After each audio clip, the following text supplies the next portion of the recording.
How are you doing? Hope you're having an awesome Sunday. It is time again. This is the 5th episode of Ask Lars Live. So, it's Sunday. I'm just trying to get through some of my emails. If you like this, thumbs up. If you don't, that's all right. Thumbs down. And it's just as that the sun is beaming right through my window. Whew, overexposure. Sorry about that. I'll be adjusting that as we go.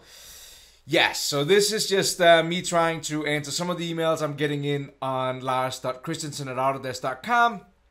It's just an attempt to bring some value to you out there in regards to Fusion 360. And with my new role, this is the best I can do right now, folks. So let's dive into this. The first email is from Alan Steinkohl. Hey, Alan. Catching up on some of Lars's videos. Appreciate it, Alan. One thing I have attempted to do is to take a USGS topographical, I don't know if I can pronounce this, man, topographical map and convert it into G-code. Do you know if anyone have had successful with this in doing so? I don't, but let's just take a quick look at this. Let's open up Google, and we have USG, I looked it up, topographic maps. There is a USGS.gov. And what I'm thinking, yes, this is what I'm thinking this is there's these maps. I don't know, are they showing elevations? And then of different areas. And you can go in here. I was clicking around trying to figure out like locations. There's different states when you're looking in here. I don't know much about this. I found a map of the United States, and it looked like maybe you could go in. But all right, so Alan, I don't know anybody who's actually had a lot of success doing this per se. Like you're writing to bring in it as a canvas and then start tracing it. I'm wondering if you could bring this out in some kind of a file format. So I looked on this website. I couldn't see a way to bring it out. But maybe there's a way to do that. I'm maybe just going to stop playing with this light here. Maybe there's a way to bring it out. I don't know, it's like DXF or some kind of a format, step file, IGES. And that could be brought into Fusion. Maybe even like an STL file, something like that. And that could be brought into Fusion. Then you could try to machine it in there if you're trying to do that. But yeah, it's not really, again, like Fusion 360 being mechanical CAD and the CAD the CAM inside of Fusion being like machine shop-like. There's not any magic way to do this. So that's what I would pursue if I was you. Go out and see if you can find it in a format. Shoot me an email. Maybe we can look at it. Thank you, Alan. Thank you for watching. Next one is from Jason M. From Custom Solutions. I haven't heard back from you. I know you're busy. Just wanted to make sure my email got through. Good to see some new content from you. Thank you, Jason. A while back, I asked about non-round thread shapes. And wondering if you're curious to challenge a globoid worm gear. Yeah, and I actually, Jason, I did actually, I think I brought this into one of these here, globoid worm gear. So it's one of these gears that is kind of curved in somehow. And I think what I said in the original video was that, first of all, with gear, you got to make sure you have all the right stuff. And I actually did, I will say, I did try to go in and create something to show you, Jason, but I have to admit that I am struggling a little bit with getting there. Pretty much what I have here is I kind of made a shape that looks like this. I used the Helix tool that you find right on the coil tool here. And with that, I kind of created a helical, so as a separate body. Then I converted that helical into some sketch geometry, I actually made a surface body out of that, and I cut that. I broke the faces up on the model here. If I turn these off, so I broke up the face. So I actually did get kind of that helical there, and then my last attempt was to use the sweep tool, but I don't think that the sweep tool is the right tool for this. Actually, probably the right tool to use is maybe just continue down kind of the surfacing path, I think, maybe, and build up the surfaces manually. So Jason, I did try to attempt to do this, but again, Sundays is kind of my my only chance to kind of build with this, and after like, I probably spent about 20 minutes on this, and I was like, okay, sorry Jason, I need to maybe try to bring it up on the forum or somewhere else. If you Google it, Fusion 360 forum, maybe there's somebody who's smarter than me. Next email is from Abdul. Hey Lars, I love your videos on YouTube. Thank you so much, Abdul. It helped me a lot. I'm a doctor and learning to do some modeling based on CT 3D models of the patients to create printable models and guides for my surgery. This I think is super awesome. So I convert DITCOM to STLs. DICOM? I don't know what that. Maybe Alan with your maps. Maybe that is kind of the same thing. Bring it into an STL, and then I try to make a mold which fits on the bone to guide me to surgery where to cut this out on the CT. I'm sure you know what I mean. I don't know. My question is, as I'm working with Mesh Mixer for a few months, and I liked it a lot, but it's limited sometimes when I want to make new parts, do you think learning Fusion would help me? So, the reason I wanted to make sure that I talk to you, Abdul, is I was actually lucky enough at one point visiting Buffalo Hospital, and in Buffalo they are there's I think it's a company that is on the in the building of Buffalo's University's medical something, maybe, I'm not sure. That company is making simulators for doctors. So when simulators for doctors gotta go in and do heart surgery, and they will use actually 3D print models for surgeons to test out in there. And they use Mesh Mixer for that. So Mesh Mixer is a Autodesk product that you can use for free. Mesh Mixer. So let's just jump in here and look at that for a second. Autodesk Mesh Mixer.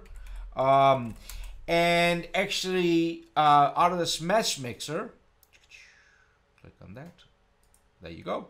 Meshmixer.com. If you go into Fusion and you go in and you turn on the mesh tool, so we have used those before. You can go into your preferences, overview, and in here there's this mesh workspace you can turn on and work with. I am pretty sure that most of those mesh tools are actually directly coming from Mesh Mixer. So that's super cool. The other option, Abdul, that I want to make sure that you know about is the Sculpt workspace. And so if you go in and we search on YouTube, LarsLive YouTube, and we go to the channel, and do you use Fusion for... Shut that guy up. If we go into playlists and we go into the LarsLive playlists, as many of you guys have been into before. Hey everybody, happy Monday. Click up here to kind of find the filtering. So now we have all the 198. If you do a Control F in there and you search in sculpting, you will find my intro video to sculpting. I would think for you, Abdul, that see, I sculpted up a spoon in this video here. I would imagine that between Mesh Mixer and T-Spline, so sculpting inside of Fusion, that you could really end up with with a lot of free form things that I would hope would be useful for you. So Abdul, that is my advice to you. Go and check out sculpting inside of Fusion, the T-spline technology, and I think that you will find that will help you a lot. Next question. Next question is from Germany. This is from Stephan. Stephan is asking, when we're using this sculpting workspace, the free modeling workspace, how do we deal with dimensions? And he actually sent me a picture I can call up here, I think. Let's drag this over here. So if you're trying to do something free form, like here, how do you control dimensions?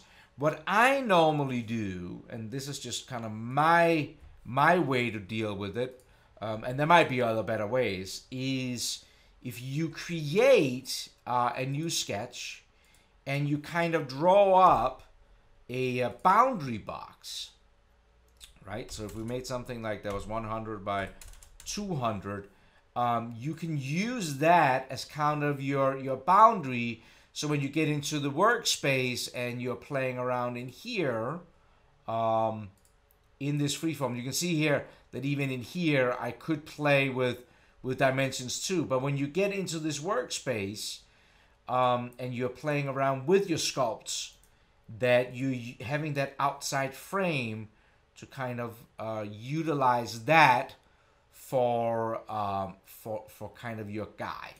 But normally inside, at least from my standpoint, normally inside of this workspace, normally not putting in dimensions. It's more just to kind of getting it somewhat close.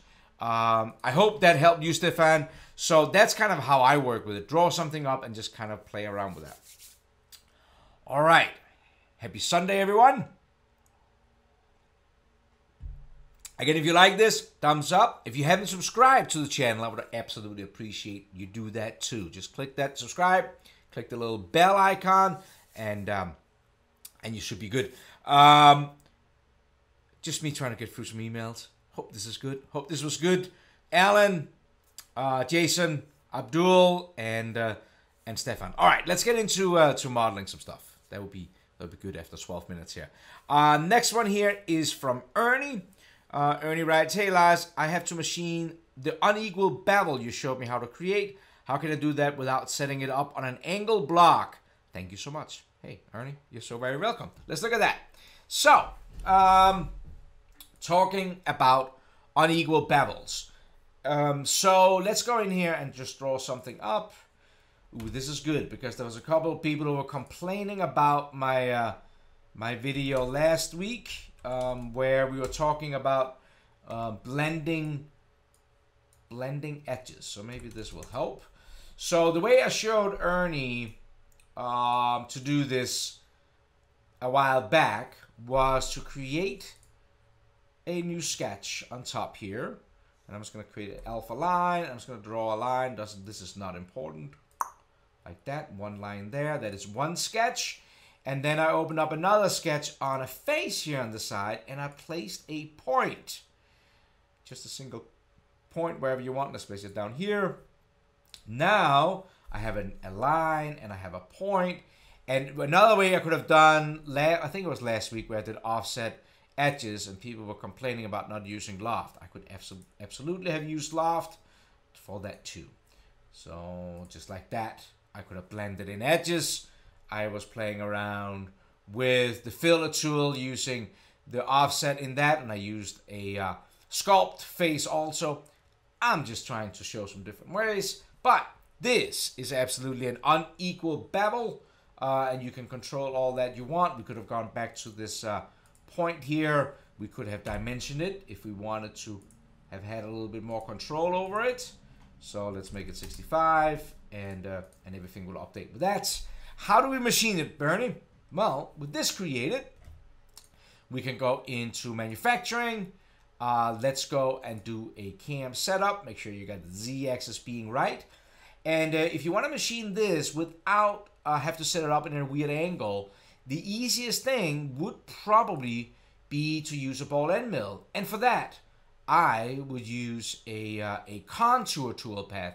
The contour toolpath, 3D contour toolpath with a ball end mill, is really good at steep angles. Parallel is really good at flat angles. So think about it like that. If you were doing, like, if it was water, then I will do a parallel. If it's a contour, I'll do like a steep down. So when I select the contour, let's go and select an end mill. Go to metric. Let's select the 3mm ball end mill here, maybe a 6mm ball end mill. Hit OK. You can see that show up there. And what I recommend people doing is that whenever you are doing 3D cam, just select the tool. Don't do anything else. Hit OK and see what the software gives you.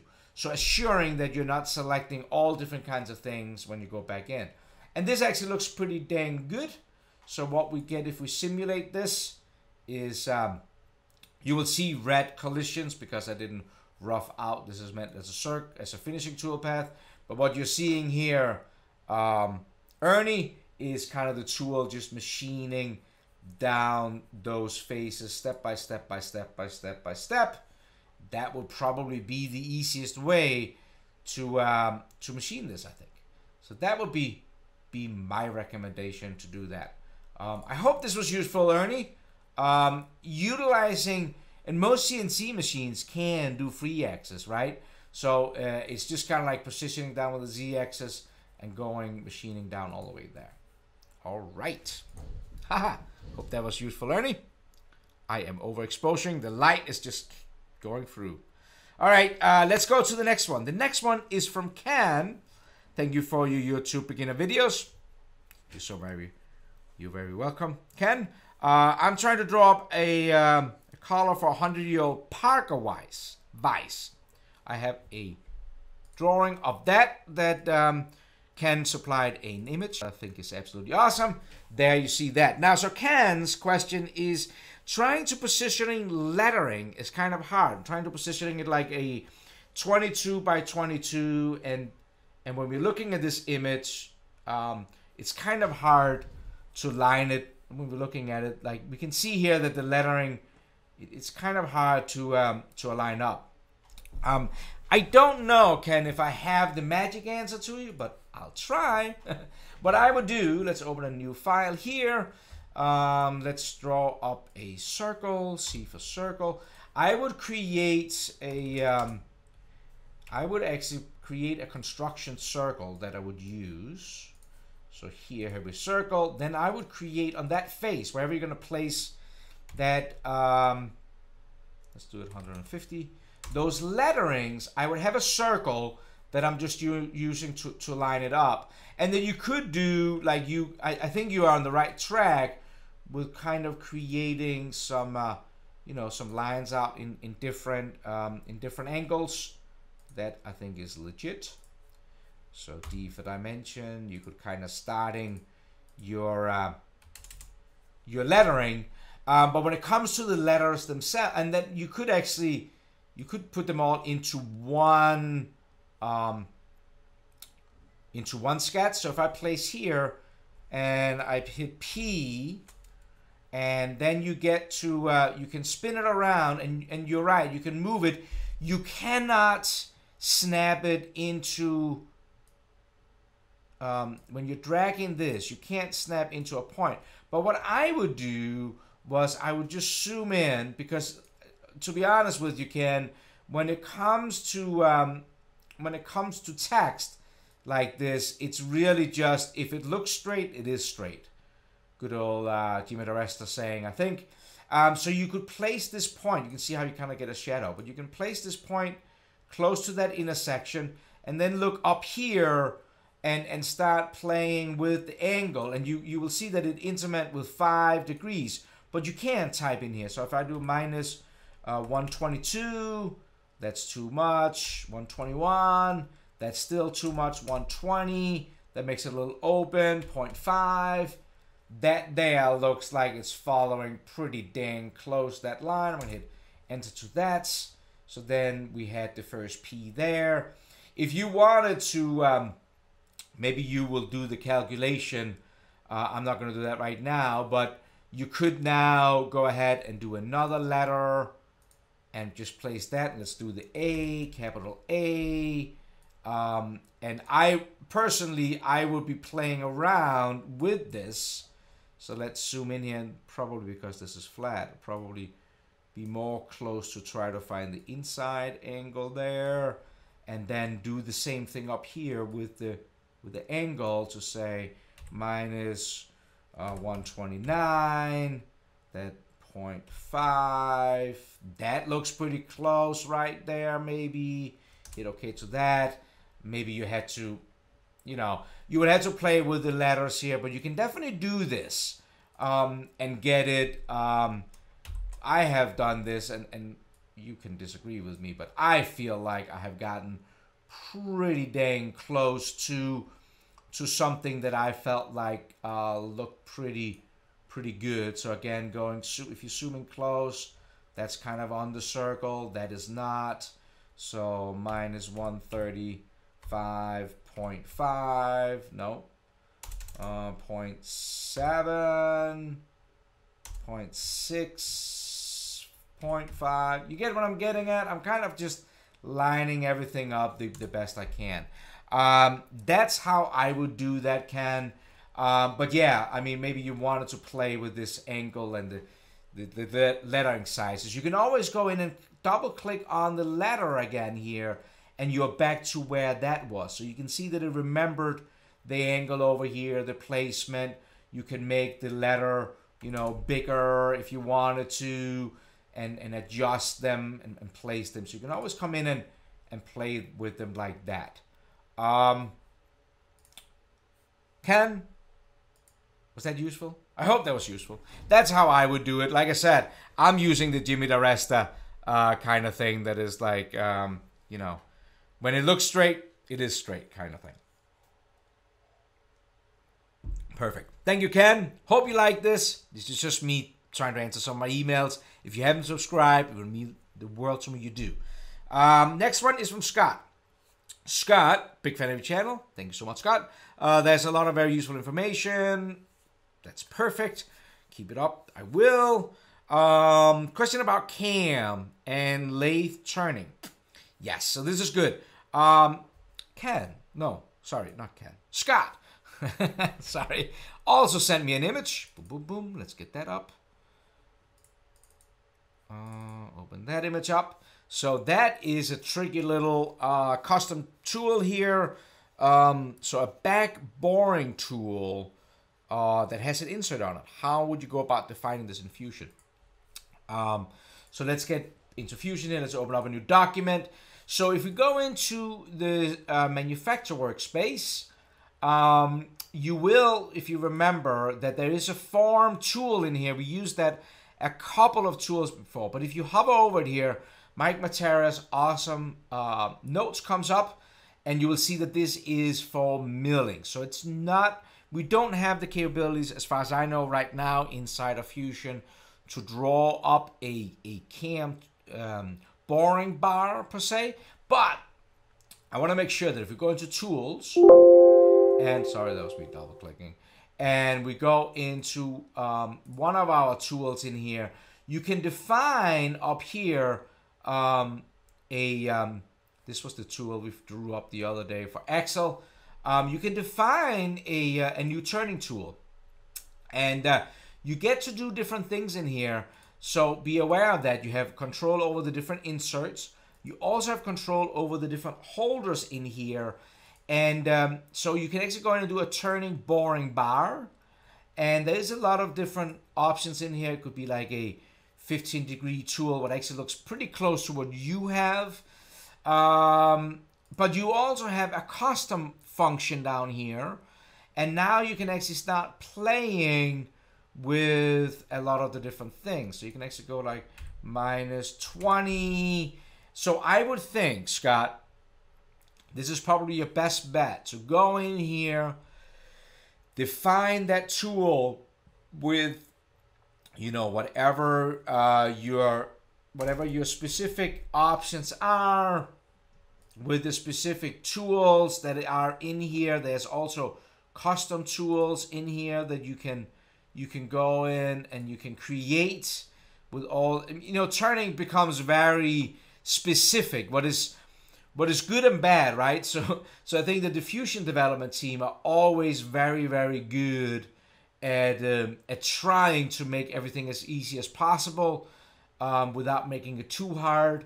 But when it comes to turning, there is so many different options and inserts and different things in here. So be aware of, you can go in and specify your own holder. You can call it your whatever you want in here, and it gives you an opportunity to create this. This is where I think you want to look for this, and you can get your specific turning tool in there that is now available when you're doing turning. Now it's under Excel. You create your own. All right, Scott. I hope that was useful. It's something that I know that that the team is looking to do a lot more of in here. Next thing is from Marchello Sanchez. Hello, Lars. I'm pretty new to Fusion. We've all been there, buddy. I am more inclined into woodworking, and I'm long past to trying to model up a CD router for myself. So model up a CNC router CD. It's Sunday. Had people over late last night. Maybe a few beers. CNC router for myself in Fusion 360. Fusion 360. Fusion 360. So far I've been only putting parts together, and I wanted to start in direct mode and not capture history to avoid having too many entries in the timeline by inserting and moving parts around.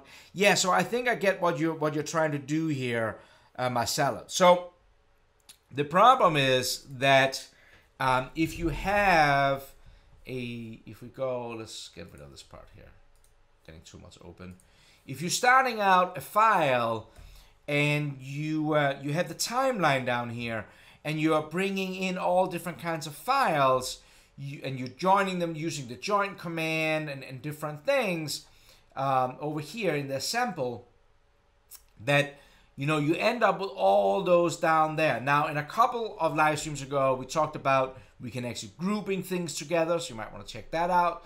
But we have this option up here where we can turn off the don't capture design history, and now we don't capture anything. Of course, we can turn it back again by right-clicking and say capture design history, and now we are capturing. But I would say that if you, Marchello, are looking to putting a lot of components together, you might want to look at creating kind of like a library of parts. So for example, if you go out and you search my injection mold tutorial I did, take the single components and put them all in kind of like a hardware folder. So just create a folder in here where you put all your different components together. Then open up one master file. Have one master file that that you then are inserting everything into. And what you can actually do is that in the hardware folder out here, if you do that for each individual component, that not only do you have each individual component for your CNC router linked in here, but in this file, you actually make sure that you place it the right location, meaning that in our mold, so I did this plastic injection mold. You can go out and search this plastic injection mold if you're interested in kind of see how I did this. If you do Fusion, go to YouTube, Fusion 360, and you do injection, then you will see this Fusion 360 tutorial, beginner to advanced. I will take you through entire of building this mold. But then what I'm getting to is, so you have one master file where you're putting everything together. What you can do is in the single file, you actually use the move command to place the component compared to the origin where you want it. So you see how this file here is not placed right on the origin. It's actually offset from it, and you can use that move tool to do that.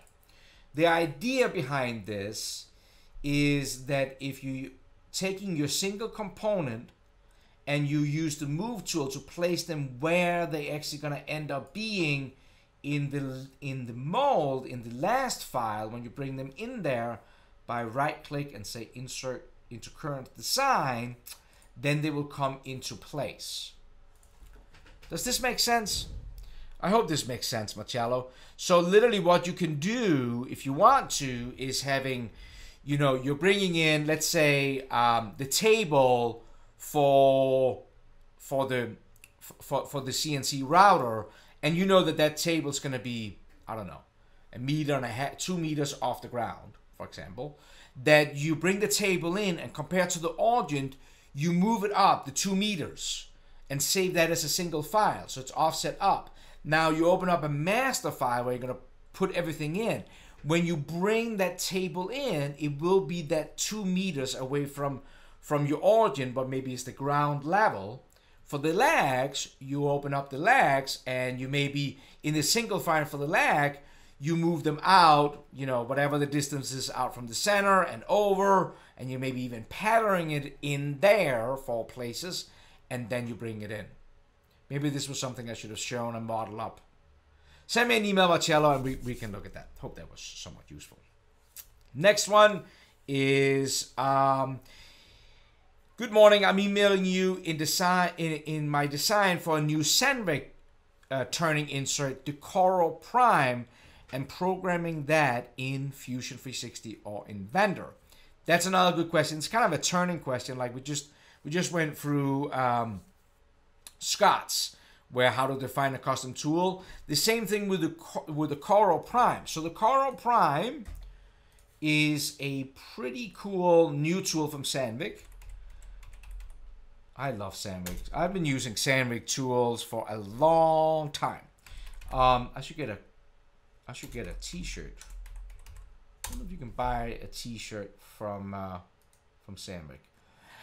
It's this. I don't know if this is a good picture. This is something, a new technology that kind of, I think that, oh, here we go. This is maybe better.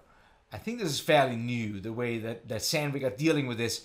A turning tool that is kind of, normally I think it's on a 4th axis tool that the head can actually spin around. I would say, I would go the same way to you in regards to model this up. I would do the same thing that Scott did. I will say that I know the diffusion team, development team, those awesome guys are aware of this type of tooling because in, I think it was the January release, they actually added circular lead in, lead out to the CAM tool paths for turning. So you can assure that you can bring in, you can make a lead in, lead out that is a turning lead in, lead out. And they did that, I believe, specifically for the Coral. So they're working on it, doing different things. But I would think that you probably want to make sure that you look into that. But I would still use the standard, use a standard tool to kind of like custom tool to create something that resembles that. Hope that was useful. Again, this is just Sunday. I'm just trying to get through some emails, answer some of the questions that have come in on lars.christensen@autodesk.com. Hope this is useful. Hope I'm not too much all over the place answering some of these emails. Next one is from Michael. Michael Kosinski from Poland. My great-grandmother was from Poland. Great. Awesome. All right. That's not useful. Hello, Lars. I watched your tutorial. Thank you so much. And talking about an LED reflector. Yes. Actually, also send me an image. What is always awesome when you send me an image. That helps me a lot. Send me an image like this. Now, I might need a little bit more detail for this. But, you know, I thought this could be fun to maybe this is useful, Michael, maybe not. I'm sorry if it's not, but I had an idea. When I looked at this, see, anything that is round, we don't need these anymore. Anything that is round inside of Fusion. One of the best, there was nothing in that file. One of the best things you can do is to use Revolve. So this is what I thought about when I saw this. Michael. If I create a sketch profile, let's create a line. Go over, I don't know, 150, like that. Alpha line. Let's go up again. Let's go 80 up. And then I thought about, like, I was thinking more like maybe a headlight, but maybe it's not as useful to you, Michael. Do a spline over here. Hit OK to that. Create a line over somewhere to snap to that point. Okay. Because this is what I was thinking about, Michael. If I go in and use a horizontal constraint to that one, and whoops, and let's make this one vertical like this, and then maybe if we play with it a little bit, can we make this look more like a light bulb? Maybe not. Okay. Good enough. Close enough. Let's revolve this around and use that axis as the center, like that. I know that is not. I know that is not kind of the outside look. Maybe there's but the inside looks somewhat like that. Doesn't it look somewhat like that shape there? I don't know. Maybe not. But I had an idea. I wanted to show you something cool. Anything that is round. So for the outside of this here, definitely use Revolve, Michael. But what I did was I thought, all right, I have an idea. Let's go in and use that move tool I just used before. I'm going to select the body here. I'm going to make a copy of this. I'm going to drag it out like that. So now I have a copy of one copy. See that? And then I went in and I decided I was going to scale it. And I'm going to make it 0.25. So now it's that small. And then I had an idea about if I went in and create a sketch on this front face. And let's do a center rectangle like this.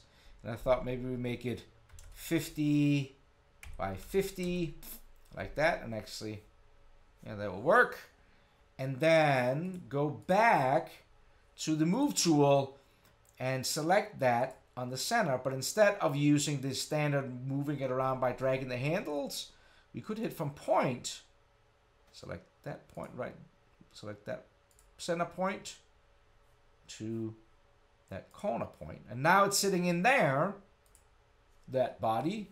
And then we could use the combine tool, but use cut instead. This is the target body, and this is the tool body in here. Hit OK. And don't we get something that's that looks similar to the image there of these rounds? Do we?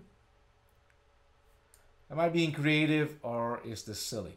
I don't know. So now I place this up here. Let's go in and do a mirror. And I will select faces. Select these three faces in here. Mirrored over this face. So now we get one there. Let's do right click and repeat mirror. Select these here. Like those two. And mirror that over the other face. This face. Now we got those four.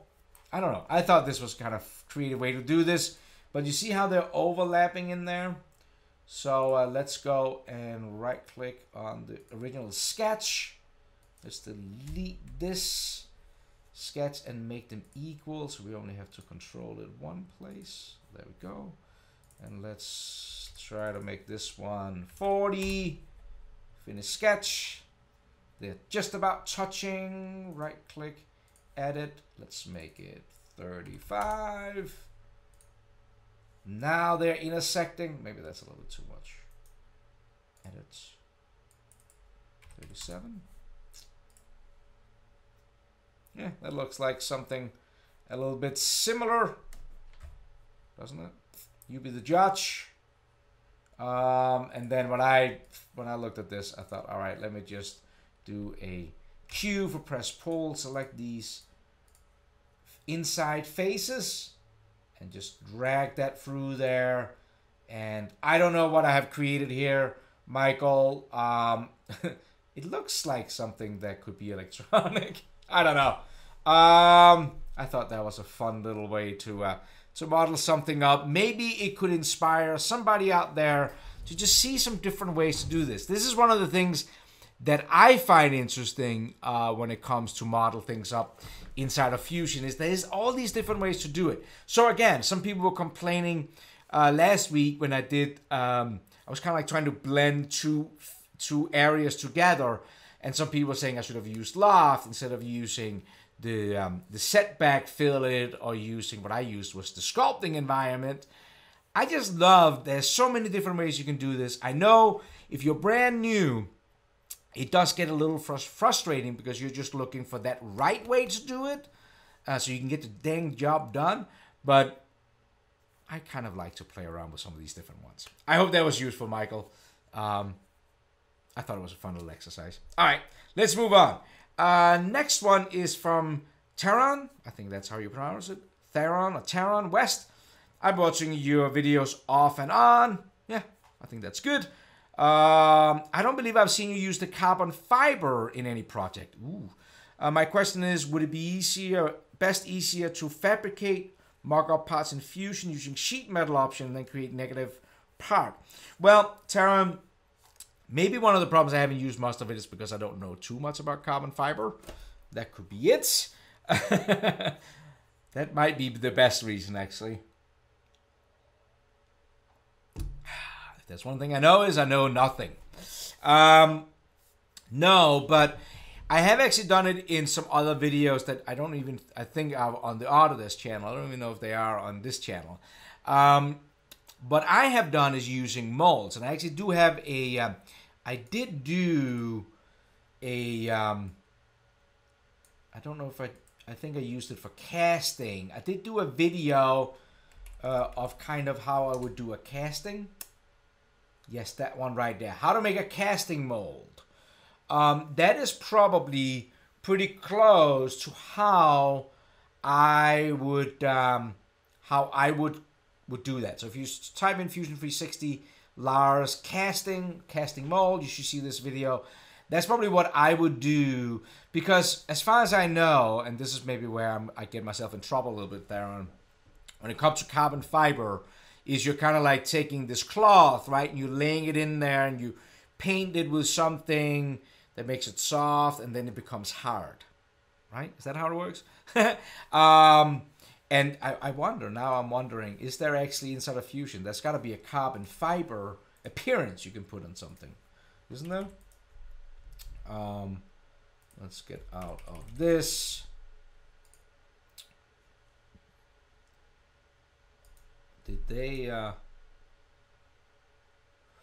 what did they do in this new interface here? Where is our appearances?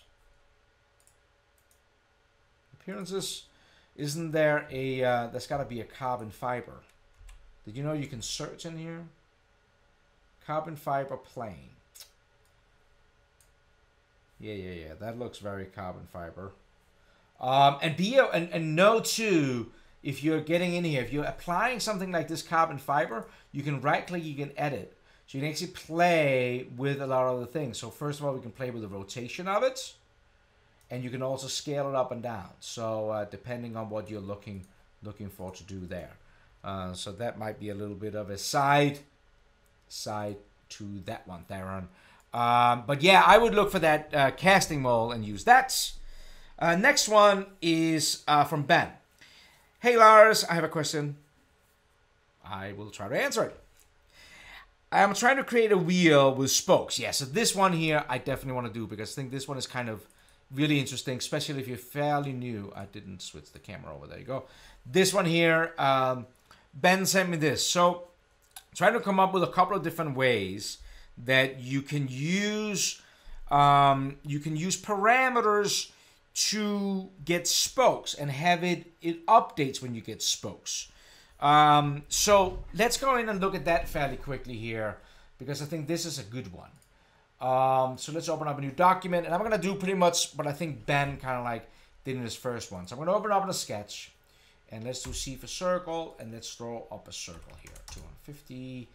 And I am going to offset, and I'm gonna drag this out, -15, and C for circle, do a center circle here that is 50. And then you could, and we want to use parameters to control this. So then, let me go over and do a 2-point rectangle here. And what I'm going to do, I'm going to do a midpoint from here to the origin.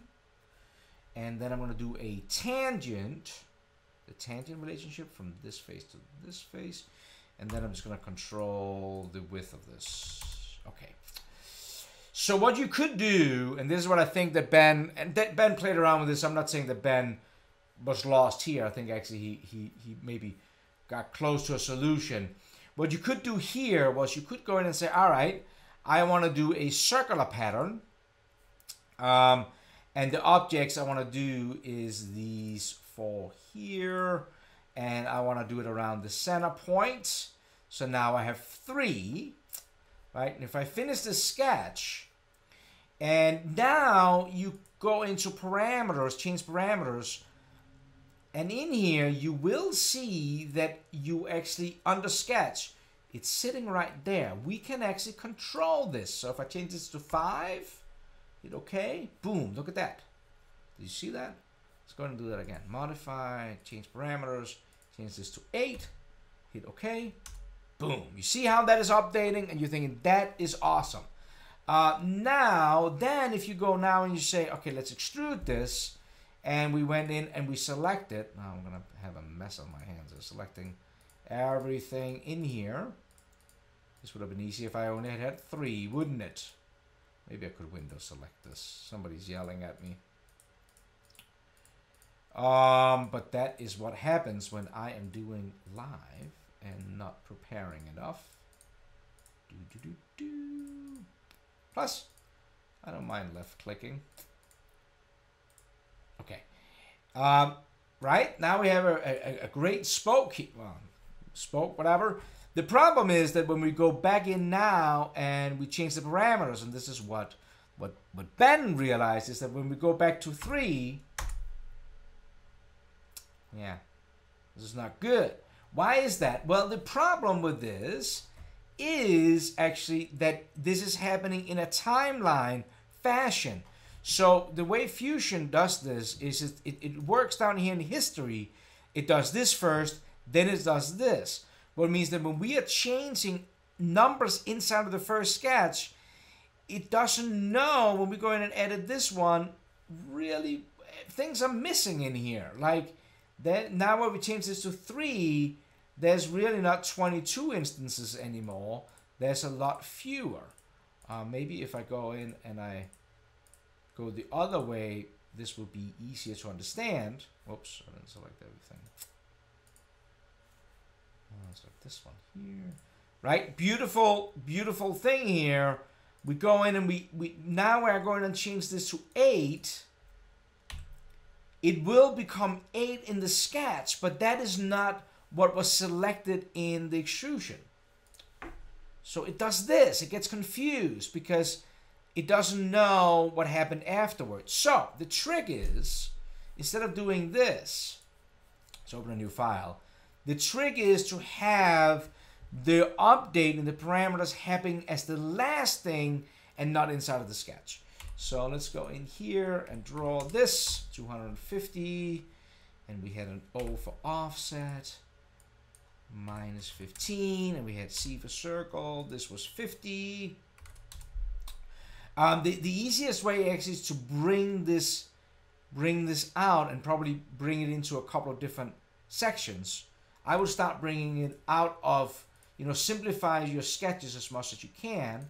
So I'll create this as it. Okay, this is all good. Now I'm going to go ahead and create a new sketch. And for that one, I'm going to create one fan blade, or whatever we want to call it. do that. Send it to the origin like that. Now I'm going to actually P for project to make sure I get that edge there. So I can do a tangent between this and that edge. That's good. And let's just create that at 25. So now I'm going to extrude this out, right, to some kind of a thickness, whatever. I'm going to make that as a join. Okay. With me so far? Now I'm going to go in and do a pattern as a feature. So circle a pattern, and I'm going to actually select faces. I'm going to select feature, so I just can select that feature, circulating around that edge. There. And now let's leave that at 3. But now that is the last thing that is happening. What happens when we go into change parameters and we go in here, you will see that that is also sitting in here. So now when we go in and we change this to 5, we get 5. Because that's the last thing that is happening. So nothing is solving after this. So this will literally be our last thing that happens. See, the problem could be that maybe this is a good way to illustrate this. If I go in now and let's go back into the parameters and change this back to 3. That was our original.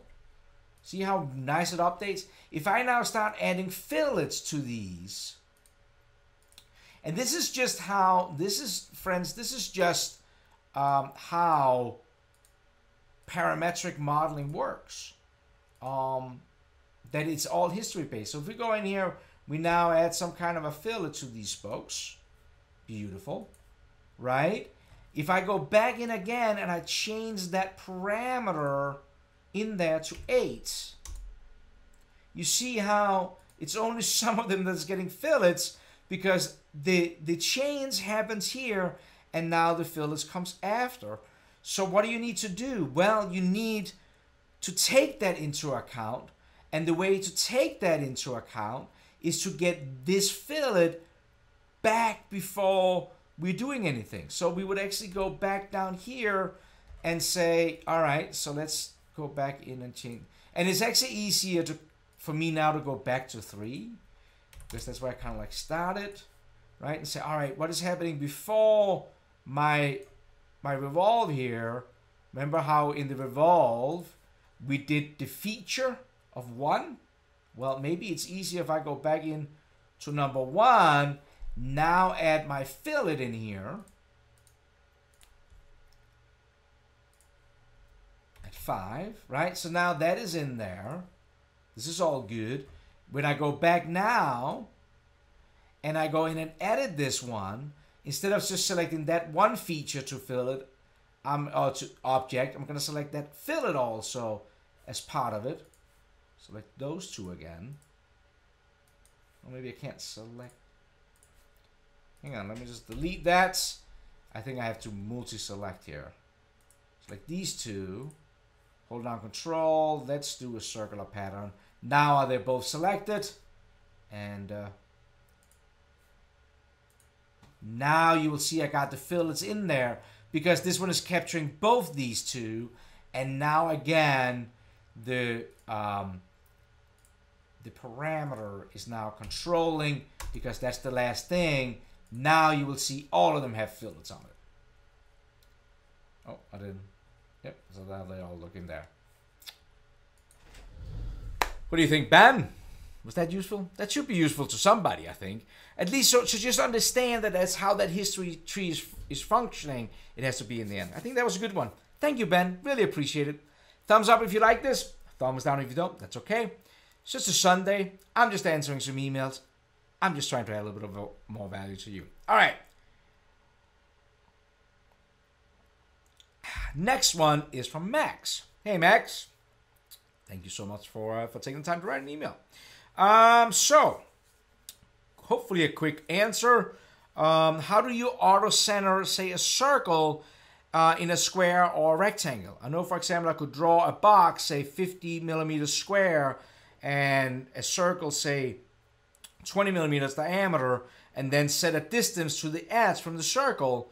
and then it'll be in the middle of the square. But then when I change something, then it's not following along with it. I think this is a great, for some of these people who've done CAD for years and years and years, this may be easy, but if you're fairly new, I think you're gonna find this interesting. If I go in here and let's do this example, Max. Many times what I would do when I was working on Riddler is that you would draw up, you know, a block. And let's do it 100 by 200, for example, right? And I have noticed how I used this as my origin. And many times 2D drawings are coming in like this. Let me do a press pull on this plate here. And let's extrude that out 20 millimeters. So what do we got? We got a plate. There we have a 0, 0 there. Now we're going to place a hole on this plate. So we would open up a sketch. We will go in here. We will open up a sketch on that face, and we can hit C for circle. And let's do a 50 millimeter circle. Now we got to place this circle somewhere around here. Many times CAD files will then have some dimensions. So D for dimension from the center of here to that, and we could say that there will be 100. And from this back edge to the center of that, let's make that 50. And let's cut that hole through it, right? Cut that through there, all the way through, like that. This hole, when you're looking from this, is now in the center. Now, your customer calls you up and says, oh, we got a design change. The plate is actually going to be 250 long. And you can be like, all right, so now you're going to go in here and you're going to edit your sketch. And you're going to say this is going to be 250. Hit finish, and now your hole is not in the center anymore. And now you're like, man, now I better go in. And then you got to go in here and you got to say, okay, I got to now do a change here. And if it was 250, it'll be 120.25. And whew, now it's back again. Max, I think this is a great learning experience, because this to me comes very much into how your drawings are, if you're doing parts from it like a PDF drawing or something like that, to think into account, or if you know that something with your design. See, if we knew that that hole should always be on the center of this block, no matter where it went, there's a couple of different ways you could do this. One way, let's go all the way back to the beginning where we just had this extrusion. One way, when we opened up our sketch on this face, is we could, and this would be totally legit, we could draw a line from this to this intersection, right? And then if you like to, you can click on the line, you can hit X on your keyboard and become what we call a construction line, what means that now it's not really taken into account. But when we hit C for circle, we can snap into, when we see a little triangle, then we are on the center. And now I draw my 50 millimeter circle. I extrude it right through the plate here, through all. And now, no matter what I do to this block, it will always follow that diagonal line that I drew, right? It doesn't really matter whatever I do to this one, that will always sit in the middle. That is, and this is a great way to do this, if you know that that hole is supposed to always be in that location. It's perfect. Now, I will say though that if your customers are sending you a 2D print where they are specifying dimensions from that lower corner and out, and then they call you up and they say, hey, make that plate 350 long, if you are using the dimensions that they're using on the print, and if you go back and look at last week, I did a video on how to utilize a PDF. That is how I used to do it. So if the customer calls and says, hey, make the overall length 350, if they don't specify, don't forget that 50 millimeter hole is going to follow, that will flag me flag me right there. Another way you could do that, just as another way, would be to actually place a dimension on this hole. What I mean by that is if we go back into this edit sketch, now this is fully defined right here, but if I go ahead and place a dimension here, and it says, it just gives me a warning that it's not going to do anything. See how it's in brackets?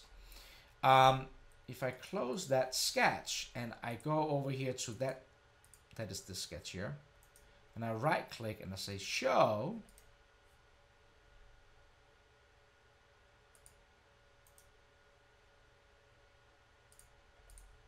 oops, show height, show dimension, sorry, I'm clicking on the wrong one. Show dimension, you see that how that appears now? But this means that you can use that as a reference when the customer calls you up. So the customer calls you up and says, all right, now make it 150. And you see how that will constantly give you a calculation. It's not driving anything, but that one will always update and give you a heads up about that dimension. The diagonal line is a good way to do it. You could also just make a line vertically up to this midpoint and place it there. I like the diagonal line there. But now it doesn't matter what we are making this dimension. This will always give you that one. I hope that was useful for you, Max.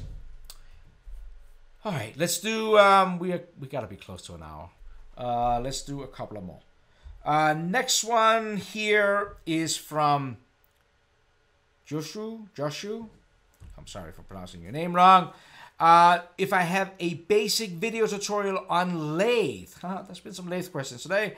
I have a Sherline and a TAG lathe with a Mach 3 controller, and I would like to use your program. I saw some of your videos, tutorials, and liked them. I do not, and this have always been something I wanted to do. I wanted to do a good lathe tutorial, but I've always struggled a little bit. And I think one of the reasons I've struggled is because I'm not a lathe guy. I'm more of a milling guy, and I have done a little bit of lathe, but not as much. And I always feel like there's so many many people will tell you that lathe is easy, but there's a lot of parameters in there, different inserts and lead in, lead out. What I would recommend is I would ping Brad Tallis, and Brad Tallis, if you're watching him over on the Fusion 360 YouTube channel, Brad is working with a guy named Angelo. And Angelo is awesome when it comes to lathe tool. I think he's my go-to guy with lathe inside of Fusion. And maybe if you comment on Brad Tallis and Angelo's videos, maybe you can get Angelo to do a basic video on lathe. That would be awesome. That's my recommendation right there. All right. It's going to be our last one. Charles Biggs sent me a file. Can you please help me get the circled feature? Let me show you what Charles sent me. Charles sent me this file right here. So if you're looking, so this is actually, thank you so much for a great image to work from. We're kind of looking at this file here, but if you're looking over the drawing, we can see that you kind of have a rolled around edges right here.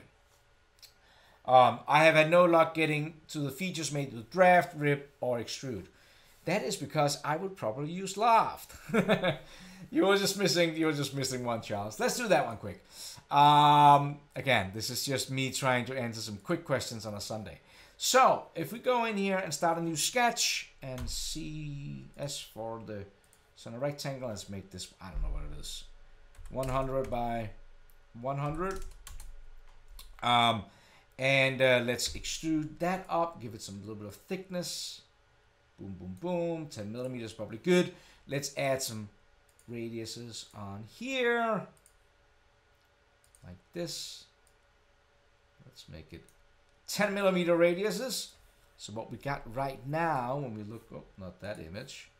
When we're looking at Charles's one here, I kind of drew up the bottom here, right? Then what I would do was I would create a offset plane from that top face that is however high that shelf is. And let's start a sketch on that. Hit P for project to steal kind of this edge right here. So now that is sitting up there. We do O for offset, and we can then go in as further in as we want to. Let's go minus 20 maybe. And I would actually in here add that 10 millimeter fillet from before. So 10,